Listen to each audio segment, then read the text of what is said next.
like shimmy to get it? Absolutely. That's called getting your hands dirty. He does everything. The man does everything for that team, He does Zach. everything. I love it. If you throw it under there, you got to get it. That's true. Russ should have had to go get it. But, that's just Bradley Beal for you. He's that nice a guy. He will go do that. Welcome to The Jump. I'm Rachel Nichols, joined by 2008 Finals MVP Paul Pierce and our senior writer, host of the Low Post podcast, Zach Lowe. Gentlemen, coming up, we're going to talk about the Nets because they were on fire last night. Man. Actual physical fire, despite KD's absence. Were you blown away by their performance? We will discuss that later. First, though, yesterday, Woj reported that the Cavs are going to sit Andre Drummond as they look for potential trade partners. He also reported the Pistons will sit Blake Griffin until a suitable trade partner is found for him or a buyout agreement is reached. Now, the Cavs played the Warriors yesterday, so these issues caught the attention of one Mr. Draymond Green, who went off on what he sees as a double standard between how players are viewed for making trade requests versus how teams are viewed for benching players in order to trade them. Here are Draymond's full comments, which were, by the way, nobody asked him a question about this. It was a question about something else, and he brought it in this direction. Take a listen.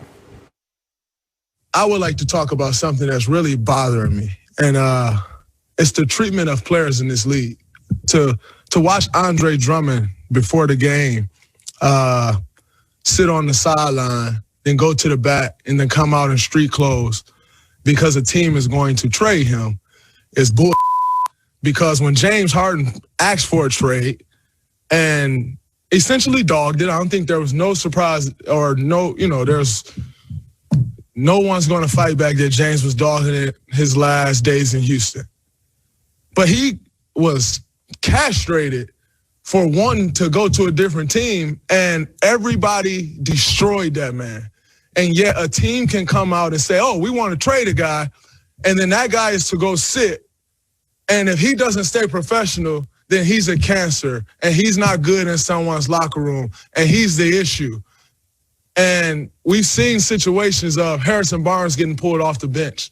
DeMarcus Cousins finding out that he's traded in an interview after the All-Star game. And we continue to let this happen. But I got fined for stating my opinion of what I thought should happen with another player. But teams can come out and continue to say, oh, we're trading guys, we're not playing you. And yet we're to stay professional. At some point, as players, we need to be treated with the same respect and have the same rights that the team can have. Because as a player, you're the worst person in the world when you want a different situation. But a team can say they're trading you, and that man is to stay in shape. He is to stay professional. And if not, his career is on the line. At some point, this league has to protect the players from embarrassment like that. We talk all of this stuff about you can't do this, you can't say that publicly. If you say that publicly, you're fine. Anthony Davis got fined, I think, $100,000 or something like that for demanding a trade publicly. But you can say Andre Drummond's getting traded publicly, and we're looking to trade him publicly, and he's to stay professional and just deal with it. But then when Kyrie Irving say, oh, my mental health is off, everybody go crazy about that too. Do you not think that affects someone mentally? As much as we put into this game to be great, to come out here and to help your team win, do you think that doesn't affect someone mentally? But as players, we're told to, no, you can't say that, you can't say this, but teams can. It goes along the same lines of when everyone wants to say, oh, man, that young guy can't figure it out. But no one wants to say the organization can't figure it out. At some point, the players must be respected in these situations, and it's ridiculous, and I'm sick of seeing it. Y'all have a great night. I'll see y'all tomorrow or Wednesday. Wow, Paul, a lot to unpack there, but how do you feel about what Draymond said about the double standard? I completely agree with him because, like he said, when a player comes out and says, hey, I don't want to be here, I want to get traded, the situation, you have a veteran. Most cases it's going to be a veteran player who's probably still in his prime, who is going in one direction with his career based on what the organization is headed. Usually a younger team looking to rebuild, as we see with Andre Drummond, as we see with Blake Griffin. And so to accommodate those needs, I think it's best for both parties to have that understanding And like he said, when the organization wants to sit you and say, hey, no, we're going to wait for a trade partner. But when a player says, no, I want to be traded, it is a double standard. And so what happens to the organization for coming public and then the player coming public and he's looked at as the bad guy and not wanting to be a team player? First of all, Draymond is so good for the NBA. We are so lucky to have Draymond in the NBA speaking about this stuff. Second of all, I mostly agree. I have written and said over and over again that trade requests and trade demands, although they violate NBA rules, they don't really bother me because they're not anything but the players evening the balance of power between teams and players. They're not some evil thing where, oh, it's out of whack, the players are out of control. No, they're just evening the balance of power because teams can trade them at the drop of a hat. Where I disagree a little bit with Draymond is two things. Number one, a lot of players are justifiably annoyed when teams don't keep them in the loop on trade talks. But the flip side is if trade talks leak, the trade just blows up. It can't happen. It's disadvantageous to the team. And the second part is, with Andre and Blake, I'm not sure these are the ones to really take up for because I think they and their agents, at least in Blake's case, are kind of on board and are working with the team. So yeah, the optics aren't great, but to me there's definitely a distinction between this and something like the James Harden, Anthony Davis scenario. So a trade request, doesn't bother me. It evens the balance of power. Teams generally get good return even when there is a trade demand on the table. That said, there is still an obligation to contract to play and play hard. And I think you can do that while also demanding a trade. So Draymond, I think, is mostly right. Yeah, and look, there's the technical issue of who demands a trade and what's being said. But there's also those larger ideas of like loyalty, right? And some of the big picture ideas that players get tagged with. And that to me is always unfair, right? Loyalty is supposed to exist for players when we're talking about how their relationship should be with the team. But when the team trades them, people say it's a business. You should know that. It's a business. So that bigger idea is something that I think players get so frustrated about. And that if he applied that to this particular situation, even if, as you note, that particular situation, it might not quite apply here, especially with a guy like Blake. And I want to show you guys the contract numbers of these guys, because, Zach, especially Blake's deal, now, the second year there is an option year, but we, of course, expect him to pick it up. Is this even a tradable contract for Blake Griffin and or even Andre Drummond? Are they going to be able to find a trade partner with that amount of money? We think the Pistons are going to have a really hard time trading Blake. Andre, with 1 year left on his deal, is pretty eminently tradable. But that said, it's a big number. Like the Raptors rumors that came out yesterday, I have news for you. The Raptors can't make that trade without trading one of their core players. Probably Norm Powell or something would have to be in the trade. Norm Powell might be just straight up as good or better than Andre Drummond. They're not doing that trade. So just the sheer math makes it very difficult for both players. But Andre, that 1 year, that one extra year Blake has makes a huge difference. Yeah, I don't know. I'm interested to see what happens there because, yes, every contract is tradable in theory. We saw Westbrook and John Wall go for each other, but that number for Blake Griffin at this point in his career, I think that is going to be very difficult. So we'll see what happens there. Let's move on because Woj also reports Anthony Davis will be reevaluated in 2 to 3 weeks after sustaining a calf strain on Sunday. AD also reportedly re-aggravated the Achilles tendinosis there. He is unlikely to return to the lineup prior to the All-Star break. So Woj saying the MRI revealed the injury but did not show a rupture of the tendon. Let's take a look here, Zach, at the Lakers' upcoming schedule. What does AD's absence mean for the team? If he's healthy for the playoffs, nothing, because that's all that matters for the Lakers. The seeding doesn't matter. If they have LeBron and they're healthy and they have AD, they're going to be fine. This team just won a championship playing in a bubble in front of 0 fans that can win without home court. That said, these are valuable minutes for Kyle Kuzma, who's playing probably the best basketball of his career. Absolutely explosive cutter, finisher on the break. And these are important minutes for other guys who get a chance to step up, like Taylor Horton-Tucker gets a chance to prove, yeah, I'm part of the playoff rotation. Caruso will get more minutes. Everybody will get more minutes. But really, as long as AD is healthy and 100% in the playoffs, this is a blip on the radar. It doesn't mean anything. I don't even think it really matters for LeBron's MVP case. It's not going to swing on how the Lakers play in these next couple of weeks without AD. It's just a matter of his health. If they get to the playoffs intact, it's fine. Zach, you do know something about basketball, don't you? No, I completely agree. For the Lakers, it's not about seeding for them. They're not one of those teams, like they said, we're pressing for home court advantage. We need to win as many games, no load management. This is a perfect time for AD to get his injury right, for these other players to get put in the roles they're not normally put in, to gain some confidence, because these are players you're going to need down the road. So it's almost, you don't want a player to be hurt. It's almost like a blessing in disguise, because now you can give some guys some minutes moving forward that you wouldn't probably give a lot of minutes. And so as long as AD is healthy for the playoffs, I even say take even 2 months off. Come back the last 3 weeks of the regular season. If the Lakers are a 6 or 7 seed, nobody is betting against the Lakers. I get that. Although, Paul, what extra pressure does this put on LeBron James? It's pretty clear he would like to win MVP this year, the amount of minutes, the amount of games he's playing. And now there is going to be extra pressure on him. And where they end up in the standings does affect the MVP balloting, doesn't it? Well, absolutely. I mean, LeBron is having a spectacular season, and moving forward, it does put a lot more pressure on him to carry the load, more so than not having an Anthony Davis. That's a glaring hole in the middle, and now you're asking LeBron to continue what he's already doing, but probably play even more minutes and even put up even bigger numbers.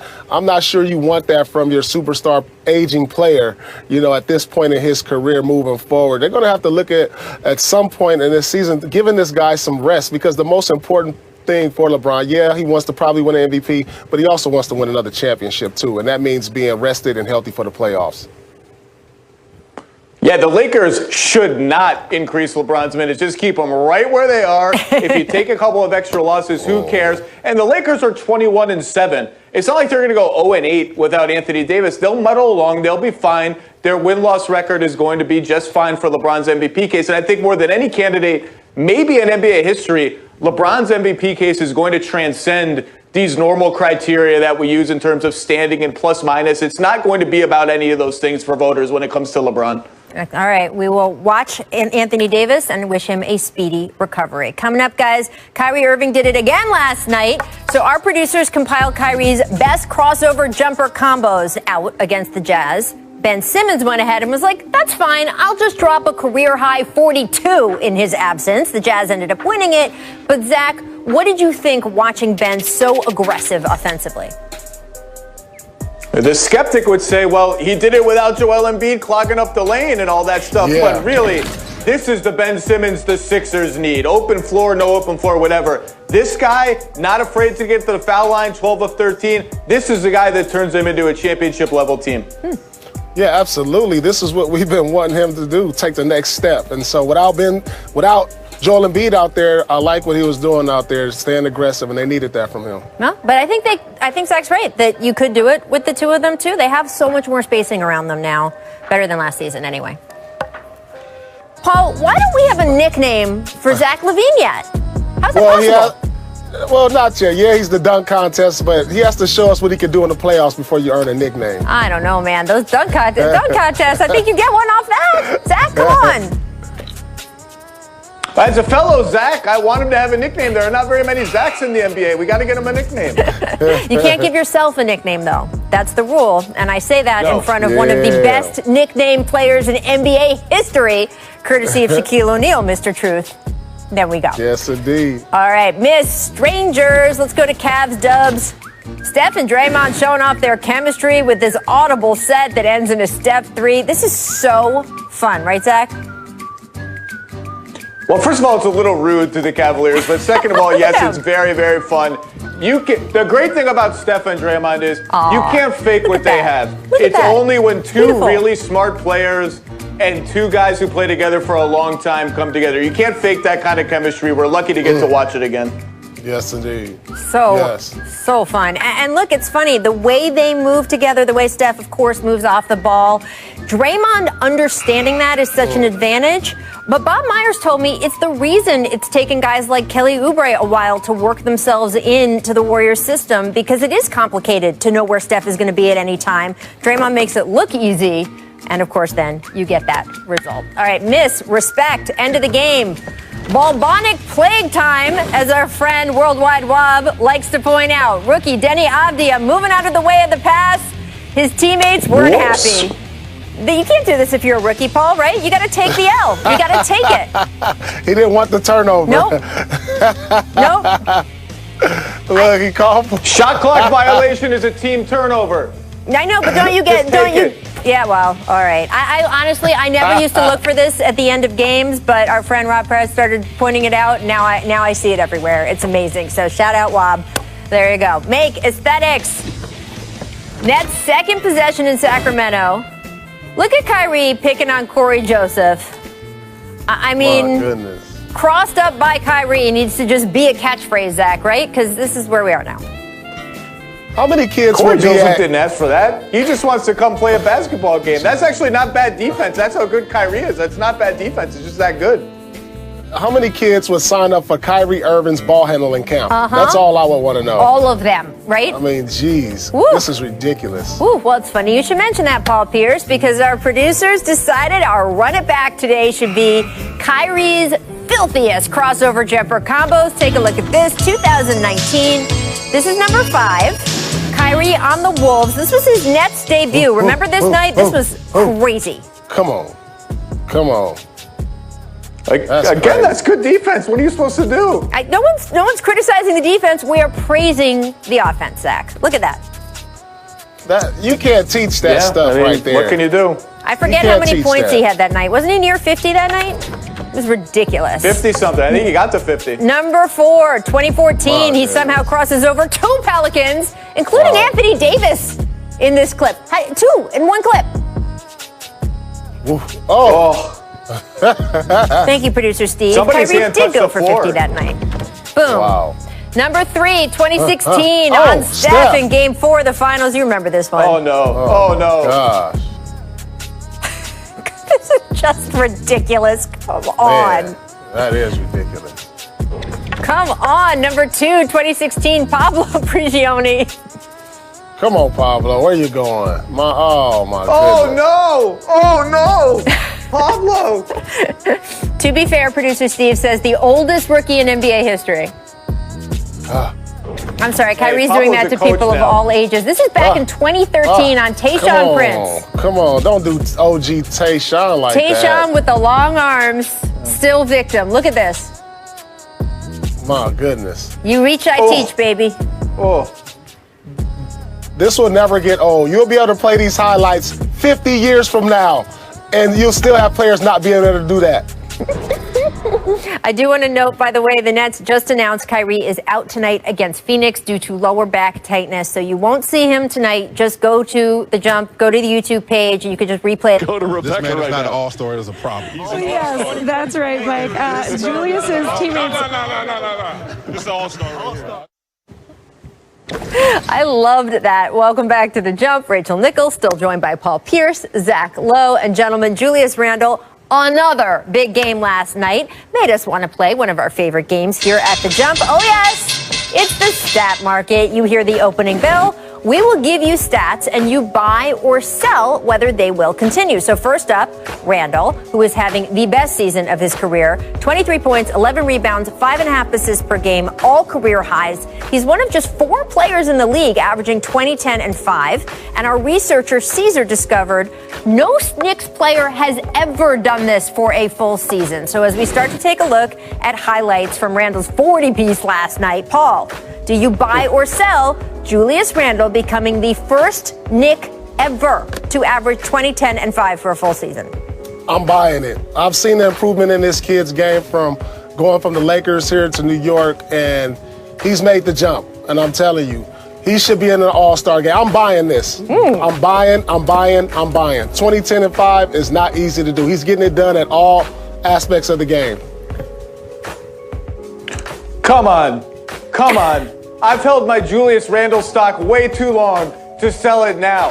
20, 10, and 5. I've already got 23 and 11. He's easily clearing the first 2, 5.5 assists. I'm buying. Julius Randle, I don't know what's gotten into him. I don't know where these jump shots are coming from, but it has been incredible to watch it. How about the New York Knicks 1 game under 500. Wow. I know where this is coming from. This is when an organization is more in sync, from the front office to the coaching staff to the way they are managing players. This is why infrastructure in a team makes such a big difference. If you can support players differently, you can bring out the best in them. We have talked a lot on this show about all the changes the Knicks have made since they got new management in the front office, since Tom Thibodeau came in, Leon Rose. It makes a difference on the court. They don't have to be world beaters and win every game to see improvement. We're seeing it over and over again, and Julius Randle is one of the best stories of the season. Let's move on to Steph Curry, who lit up the Cavs with 36 points last night. Very close to posting the highest scoring month of his career right now, which is saying something. Minimum of 5 games, of course. During February of his unanimous MVP season, Curry averaged slightly more than the 36.3 points per game he's dropping this month. So, Zach, we got 7 games left in February. Do you buy or sell that this could become Steph's highest career scoring month? He's been so good, it's crazy. He's up to 49.9% from the field. He's almost at 50, 40, 90 again. But if you're forcing me, I'm going to sell this just because I have to bet on Steph averaging 37 or 38 for the rest of the month to top that previous ridiculous month. So I guess I'll tentatively sell. I don't feel good about it, but I'm going to sell. You shouldn't, Zach. Go ahead, Paul. Please do not doubt greatness. And what we're seeing is greatness perform here. I know what it feels like to be in that type of zone for a month, as I've been player of the month maybe one time in my career. But this guy has done it time and time again. Continue to prove the critics wrong. He's just in a good groove right now. And then you got to understand, he doesn't have Clay. He doesn't have KD. His usage rate is going to be up. He's going to have the ball. I'm buying. And where do I pick it up? Well, Paul, that's what I was going to ask you, right? You have played on teams where you were the real offensive option, right? And there's a little more to this Warriors team this year, but without Clay, it's a different story for Steph. Is that the time where we see Steph, in your experience when it was you, when you knew, like, yeah, I am going to take most of these kinds of shots? Yeah, but the great thing about him, what's making this all great for him, is all the attention is on him. And he's shooting such a high percentage in doing this. When you're coming into the game and like, look, we're not going to worry too much about these other guys. Yeah. We know the focus is on Steph. And to do that at a 50% clip, that's impressive. Yeah, and not just all of our attention, but the defense's attention. It is so, so impressive. All right, moving on to the Eastern Conference, guys. This is staggering. So I was going to suggest to our producers that we talk about the fact that there were only 4 teams over 500 over the weekend. And by today, it dropped to 3. There's only 3 teams in the Eastern Conference that are over 500 right now. Only the Sixers, Bucks, and Nets. Paul, do you buy or sell that more than 3 East teams will finish over 500? I can't believe I'm asking this. I believe that there are going to be at least 4 teams at 500 or better in the Eastern Conference. I know it doesn't look like it right now, but the Celtics, I believe, are going to be better as they get healthy.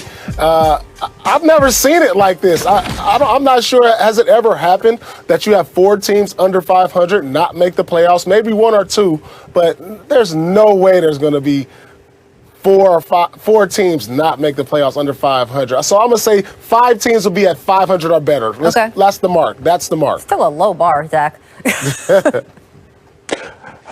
Homer Simpson once said, the 2 sweetest words in the English language are default. By default, some sad Eastern Conference team other than the first 3 is going to finish at 500, if not 2. Come on. I know they're all beating up on each other. This is a weird season, but we are going to get, so I'm buying, we're going to get at least one other team that squeaks over 500 in the East, maybe 2. But let me say this, though, and this is why I will go to the league and say, hey, let's put the top 16 teams in the league record-wise in the playoff Here pool. we go.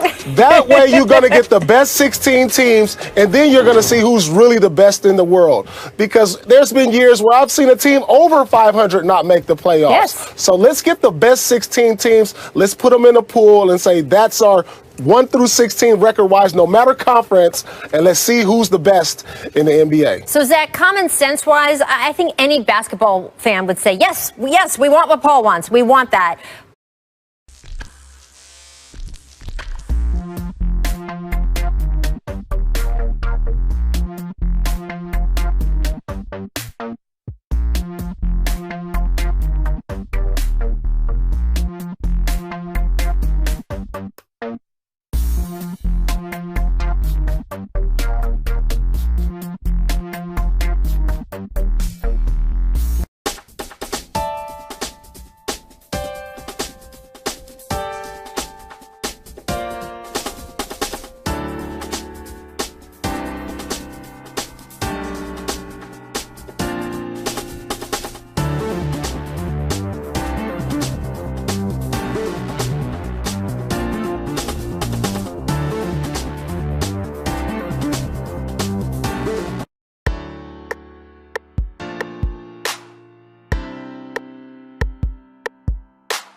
But the reason why it hasn't happened is you need what? 2/3, 3/4 of the Board of Governors to approve that change.